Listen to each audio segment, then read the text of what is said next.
तो क्या हाल है आप सभी की। उम्मीद करते हैं सब अच्छे होंगे, सब बढ़िया होंगे, अपने अपने घर पर मौज काट रहे होंगे। तो देखिए, जैसे कि आपको पता है कि हमें दुनिया में बहुत सारी जगहों पर वॉर देखने को मिल रही है। जैसे कि आपको पता है कि रशिया और यूक्रेन के बीच में वॉर चल रही है, जो लगभग 700 से भी ज़्यादा दिन हो गए, 2 साल होने वाले हैं इसको फरवरी में ही। और इसके अलावा यहाँ पर इजराइल ने गाज़ा जो है उसके ऊपर दबाकर बम बरसाने शुरू कर दिए हैं। बम बरसा रहा है, वो 3 महीने से भी ऊपर हो चुके हैं, 4 महीने होने वाले हैं और ये वॉर अभी तक भी ख़त्म नहीं हुई है। इसके अलावा यहाँ पर ताइवान के ऊपर भी बहुत ज़्यादा खतरा मंडरा रहा है चाइना का, कि चाइना कभी यहाँ पर ताइवान को अपने कब्जे में ना ले ले। और इसके अलावा यहाँ पर नॉर्थ कोरिया अपनी एक्टिविटी के ज़रिए यहाँ पर साउथ कोरिया और जापान को डराता रहता है। और इसके अलावा यहाँ पर वेनेजुएला और गुयाना के बीच में भी टेंशन देखने को मिल रही है, तो जिसकी वजह से यहाँ पर जो कई सारे जो देश है वो अपनी जो मिलिट्री है उसको काफ़ी ज़्यादा बूस्ट करने के ऊपर लगे हुए हैं कि भाई हमें यहाँ पर मिलिट्री के ऊपर अपना जो है ध्यान देना चाहिए, बहुत ज़्यादा पैसा खर्चा करना चाहिए और इसके अलावा यहाँ पर अपने आप को मजबूत भी करना चाहिए।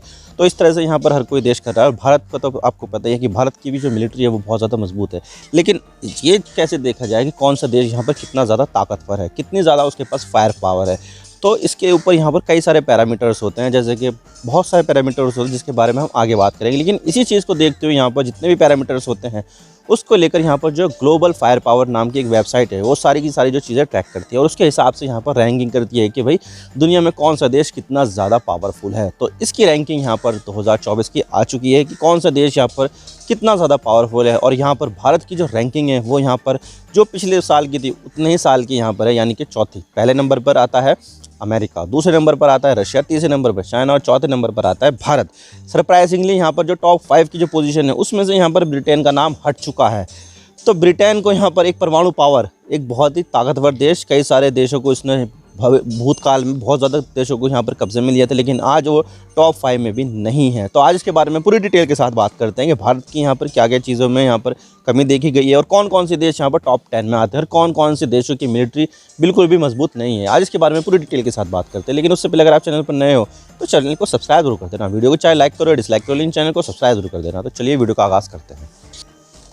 तो ग्लोबल फायर पावर ये वेबसाइट यहाँ पर सारी जो चीज़ें हैं वो ट्रैक करती रहती है कि कौन सा देश यहाँ पर क्या क्या कर रहा है, कितनी ज़्यादा उसके पास पावर है, कितने सारे उसके पास जेट है। और ये ऐसे ही नहीं करती बल्कि यहाँ पर उसने अपने 60 पैरामीटर्स बनाए हुए हैं जिसके आधार पर ये अपना फॉर्मूला लगा कर यहाँ पर देखती है कि कौन सा देश कितना ज़्यादा पावरफुल है।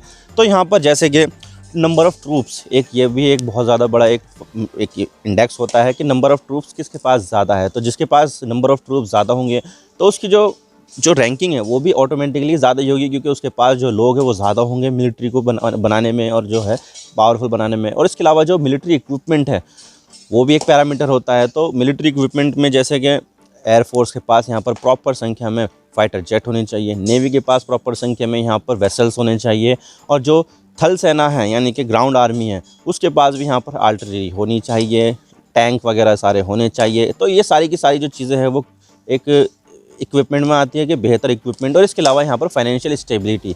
अब देखिए यहाँ पर अगर फाइनेंशियल स्टेबल एक देश रहेगा तो वो अपने जो देश की जो आर्मी है उसको भी यहाँ पर बेहतर तरीके से यहाँ पर मजबूत बना पाएगा। अगर यहाँ पर उस देश के पास पैसा है तो वो यहाँ पर इन्वेस्ट करेगा आर्मी के ऊपर कि भाई यहाँ पर अब ये ले लो, अब वो ले लो। जैसे कि भारत ने भी किया, रफाल खरीदा, और इसके अलावा यहाँ पर बहुत सारे ड्रोन्स भी यहाँ पर खरीदने वाला है, जैसे कि रिपर ड्रोन, वो भी यहाँ पर भारत खरीदने वाला है। तो भारत के पास पैसा है जिसकी वजह से यहाँ पर भारत जो है वो इन मिलिट्री इक्विपमेंट को खरीद रहा है। और इसी के अलावा यहाँ पर पाकिस्तान है, पाकिस्तान पूरी तरह से कंगाल देश है, तो वो अपनी मिलिट्री पावर में क्या खरीदेगा, क्या कुछ नहीं कर पाएगा वो। तो ये चीज़ें हैं। तो एक मिलिट्री, एक फाइनेंशियल स्टेबिलिटी भी होनी चाहिए। और इसके अलावा यहाँ पर जो दूसरी चीज़ें हैं वो सारी की सारी जो चीज़ें हैं वो भी देखी जाती है, जैसे कि ज्योग्राफिकल लोकेशन, कि भाई इसकी जो देश की जो स्थिति है वो कहाँ पर है, क्या ये यहाँ पर कन्फ्लिक्ट की जगह पर है। जैसे कि यहाँ पर अगर एक देश स्थित है उसके आसपास यहाँ पर उसके जो देश है, पड़ोसी देश है, क्या वो उसके दुश्मन है या दोस्त है।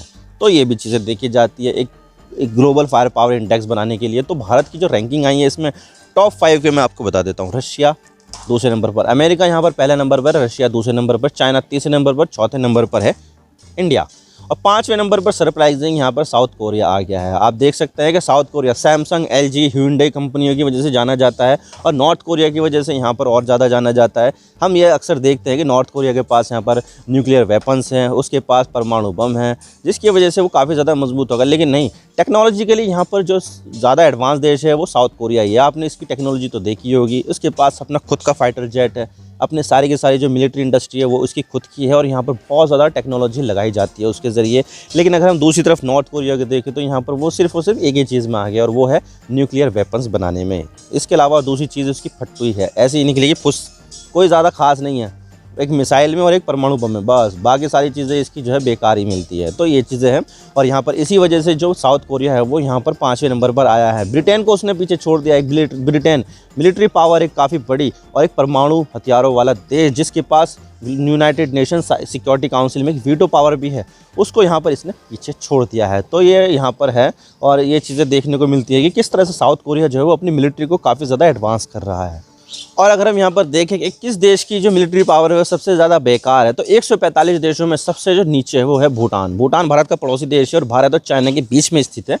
तो ये एक पूरा तरह से लैंडलॉक देश है और यहाँ पर उसकी जो मिलिट्री है वो कुछ खास नहीं है, बस पुलिस वुलिस वाले लोग हैं उसमें और वो भी कुछ ज़्यादा ट्रेंड नहीं है और इनकी आबादी भी इतनी नहीं है और इसको यहाँ पर कुछ ज़्यादा इतना फ़र्क पड़ता भी नहीं है, क्योंकि देखा जाए तो इसके ऊपर कौन हमला करेगा। पूरा जो एरिया है वो पहाड़ी है जहाँ पर हमला करना इतना आसान होता नहीं है। तो ये चीज़ें हैं। भूटान की जो आर्मी है सबसे ज़्यादा कमज़ोर आर्मी मानी जाती है। इसके अलावा यहाँ पर सोमालिया, मोल्डोवा एक यूरोपियन देश है लेकिन गरीब देशों में आता है यूरोप के, तो उसकी आर्मी बहुत ज़्यादा कमज़ोर है। सोमालिया की आर्मी बहुत ज़्यादा कमज़ोर है और बेनिन एक पश्चिमी अफ्रीकी देश है, उसकी भी आर्मी बहुत ज़्यादा कमज़ोर है। तो ये जो 145 देश है इनमें यहाँ पर मोल्डोवा, बेनिन, सूरीनाम और सोमालिया और सबसे नीचे भूटान आता है। तो यहाँ पर ये है।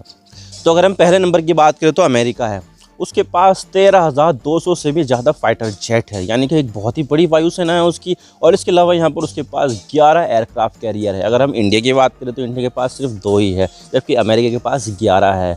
और इसके अलावा यहाँ पर जो इनके जो आर्मी है उसमें भी यहाँ पर 13 लाख से भी ज़्यादा ट्रूप्स हैं। तो ये जो चीज़ें हैं वो यहाँ पर उसको काफ़ी ज़्यादा एक इम्पॉर्टेंट चीज़ बना देती है। और यहाँ पर इतने सारे इक्विपमेंट, इतना सारा पैसा, इतने सारे ट्रूप्स होने के बाद यहाँ पर अमेरिका की आर्मी सबसे ज़्यादा पावरफुल आर्मी बनती है। लेकिन दूसरे नंबर पर यहाँ पर क्वेश्चन मार्क लग जाता है रशिया के नाम पर, क्योंकि देखा जाए तो रशिया यहाँ पर 2 साल के समय से लगभग यहाँ पर यूक्रेन में उलझा हुआ है कि भाई यूक्रेन का वॉर उसने सोचा था कि एक दिन में ख़त्म कर दूंगा, लेकिन यहाँ पर 2 साल हो गए हैं और यहाँ पर अभी तक भी यूक्रेन वॉर ख़त्म नहीं हुआ है, जिसकी वजह से यहाँ पर जो उसका जो दूसरे नंबर की पोजीशन है उसके ऊपर क्वेश्चन मार्क लग रहे हैं। लेकिन यहाँ पर अगर हम देखा जाए तो उसके लिए आसान तो होता, वो ये हफ्ते 10 दिन में यहाँ पर यूक्रेन को घुटनों पे ला देता, क्योंकि रशिया की जो आर्मी एक बहुत ताकतवर आर्मी है। लेकिन यहाँ पर यूक्रेन की मदद यहाँ पर अमेरिका, जर्मनी, फ्रांस, ब्रिटेन के जैसे जो ताकतवर देश है वो यहाँ पर कर रहे हैं और अपना जो सामान है वो यहाँ पर भेज रहे हैं और यहाँ पर उसको यहाँ पर अभी तक भी हारने नहीं दिया है। तो ये चीज़ें हैं और यहाँ पर रशिया को काफ़ी ज़्यादा दिक्कत आ रही है। लेकिन अभी भी यहाँ पर जो रशिया है उसके पास सबसे ज़्यादा न्यूक्लियर वेपन्स हैं, उनकी आर्मी भी बहुत तगड़ी है। उनके पास यहाँ पर आर्टरी शेल्स वगैरह है, तोप वगैरह हैं, टैंक है और एयरक्राफ्ट भी काफ़ी ज़्यादा है। तो इसी चीज़ की वजह से यहाँ पर जो रशिया है उसकी पोजीशन यहाँ पर दूसरी आती है।